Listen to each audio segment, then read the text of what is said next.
Assalomu alaykum aziz yurtdoshlar. Bugun men sizlarga Yaponiya haqida hayratlanarli faktlarni aytib beraman. Yaponiya ishonish qiyin bo'lgan faktlar mamlakati. Yaponiyada poyezd 1 daqiqa kechiksa, kompaniya rasmiy uzr so'raydi.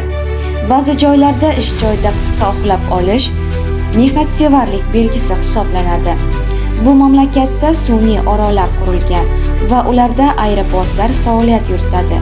Robotlar mehmonxona, restoran va hatto qarovsiz qolgan keksalarga xizmat qiladi.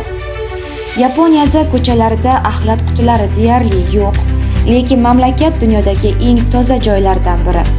Zilzilalar tez bo'lishiga qaramay, binolar maxsus texnologiya bilan quriladi va kuchli silkinishga bardosh beradi. Bu yerda qadimiy samuray an'analari bilan kelajak texnologiyalari yonma-yon yashaydi. Siz bunday tartib intizomli jamiyatda yashashni xohlarmidingiz?